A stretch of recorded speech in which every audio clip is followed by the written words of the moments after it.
بسم اللہ الرحمن الرحیم۔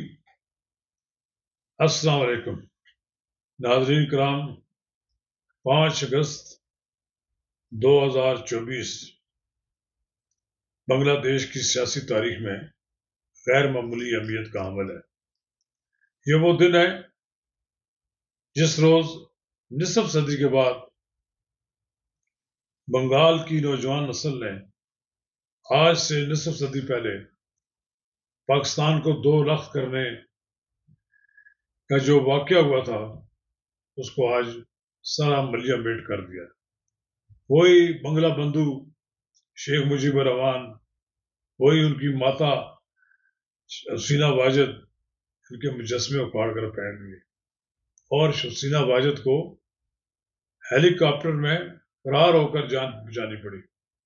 ناظرین کرام، قبل اس کے ہم آگے بڑھیں، آپ سے استدعا ہے کہ اگر آپ نے میرا یوٹیوب چینل نواز رضا کے ساتھ اب تک سبسکرائب نہیں کیا تو برائے کرم فوری طور پر سبسکرائب کریں، لائک کریں اور اب آپ کے ساتھ شیئر کریں۔ اور آئیکن کا بٹن دبانا نہ بھولیے کہ جب ہم ویڈیو لوڈ کریں تو سب سے پہلے آپ کو اطلاع ملے۔ ناظرین کرام، بنگلہ دیش 16 دسمبر کو وجود میں آ گیا۔ 16 دسمبر 1971 کو جب وجود میں آیا تو ہر پاکستانی بڑا رویا۔ بنگلہ دیش میں وہ پاکستانی بھی روئے جو متحدہ پاکستان کے لیے جدوجہد کرتے رہے۔ پھر ایک ایسا دور آیا کہ شیخ مجیب الرحمان کی صاحبزادی بیگم حسینہ واجد بنگلہ دیش واپس گئیں تو 3 بار اپوزیشن لیڈر آنے کے بعد جب وہ 16 سال سے مسلسل وزیر اعظم آ رہی ہیں، انہوں نے اپنے باپ کے دشمنوں سے انتقام لیا۔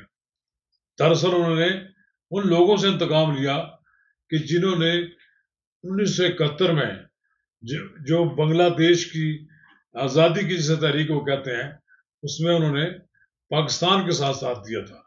پاکستان کے لیے جن لوگوں نے اپنی جانیں قربان کی تھیں، اپنے آباء و اجداد کے مشن کے لیے، انہوں نے بنگلہ دیش میں ایک مشن کے لیے اپنے آپ کو وقف کیا تھا، ان سب کو انہوں نے ایک ایک کر کے پھانسی کے تختے پہ چڑھا دیا۔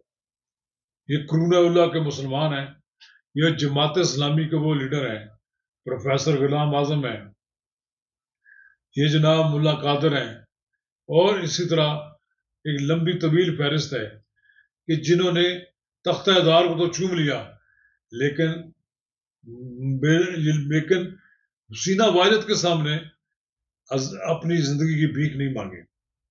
جماعت اسلامی بنگلہ دیش کی وہ واحد جماعت ہے کہ جس نے 1971 میں پاکستان کی مسلح افواج کے ساتھ الشمس اور البدر کے پلیٹ فارم سے ساتھ دیا۔ دوسری جماعتوں نے بھی دیا لیکن ان کے کارکن نہ ہونے کے برابر تھے۔ لیکن یہ وہی پلٹن میدان ہے جس میں 50 سال قبل سید مودودی کو بنگلہ دیش کے لیڈر شیخ مجیب الرحمان نے جلسہ نہیں کرنے دیا اور پہلا شہید عبد المالک ہوا۔ آج اس کے روح کو تسکین ہوگی کہ ڈھاکہ اور پورے ملک میں جہاں جہاں پر شیخ مجیب الرحمان کے مجسمے لگے ہوئے ہیں، سب کو بنگالیوں نے توڑ پھوڑ دیا ہے۔ یہ اس سوچ کے خلاف نفرت ہے۔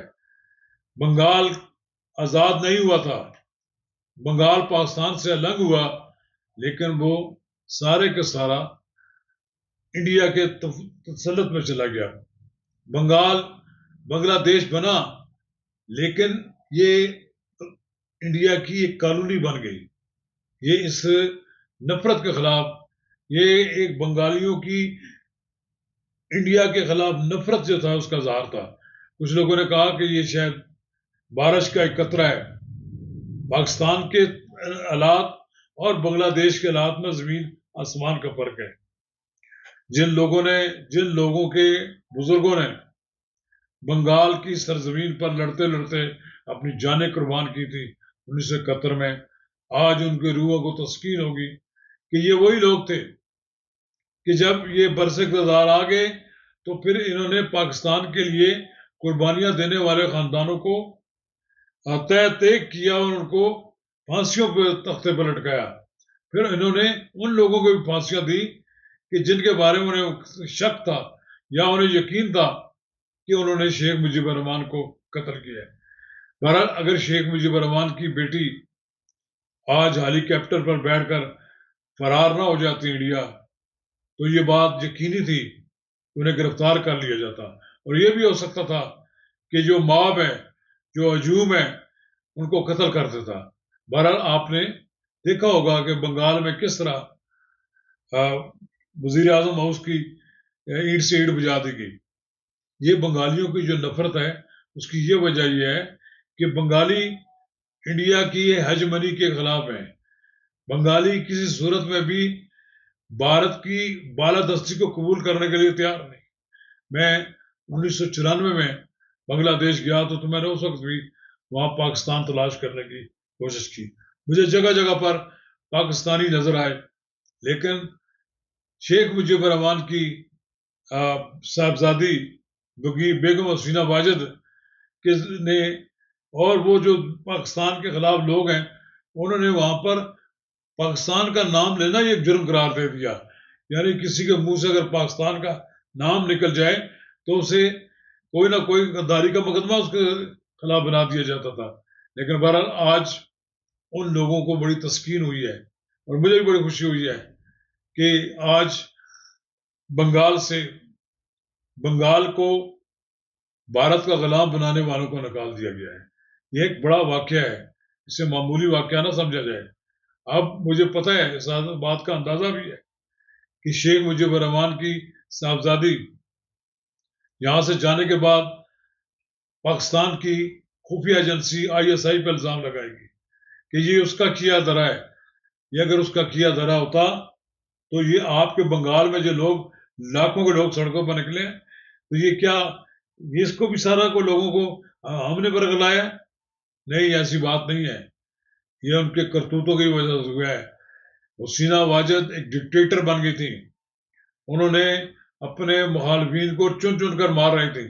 جو 50% کوٹا انہوں نے مقرر کیا تھا ان لوگوں کے لیے کہ جن لوگوں نے 16 دسمبر 1971 کی جنگ میں اس وقت کی مکتی بانی کا ساتھ دیا تھا، ان کی اولادوں کو کے لیے کوٹا مقرر کیا تھا.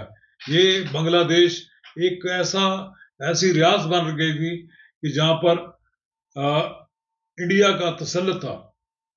یہ بنگالیوں نے جو سارا ایک مظاہرہ کیا اور احتجاج کیا ہے اور یہ 300 جانوں کی جو قربانی دی ہے یہ معمولی نوعیت کی نہیں ہے. اس میں جماعت اسلامی کا سب سے زیادہ بڑا ہاتھ ہے. مجھے تو کئی دنوں سے نظر آ رہا تھا کہ جماعت اسلامی ایک بار پھر ابھر کر آئی ہے اور اس وقت جماعت اسلامی بنگال کی سب سے بڑی جماعت ہے اور اس کی فالوئنگ بھی بہت زیادہ ہے. آج مولانا شمس الرحمان صاحب جب باہر نکلے تو لوگ ان کو استقبال کر رہے تھے، بنگالی اٹھ کر ان کی طرف نعرے لگا رہے تھے. اسی سرزمین پر پاکستان زندہ باد کے نعرے لگے ہیں. یہ بھی آپ دیکھیں تبدیلی ہے. یہ نفرت ہے، اس نفرت کا اظہار ہے انڈیا کے خلاف جو بنگالیوں میں پائی جاتی ہے. ہم ان کو مبارکباد دیتے ہیں کہ آج ان کو آزادی مل گئی ہے اور آج وہ اپنے ملک میں ایک ایسی جمہوری حکومت قائم کرنے کی طرف جا رہے ہیں جس میں لوگوں کو جینے کا حق ہوگا. یہ جماعت اسلامی کے لوگ بھی مبارکباد کے مستحق ہیں. اسلامی چھاتر و شبر بھی میں مبارکباد کی مستحق ہے کہ جس کے جوانوں نے اپنی جانوں کے نذرانے دے کر حسینہ واجد سے نجات حاصل کی ہے. اور آج بنگلہ دیش میں بھارت کی ہیجمنی ختم ہوئی ہے، بھارت کا پرچم سرنگو ہے. شکریہ.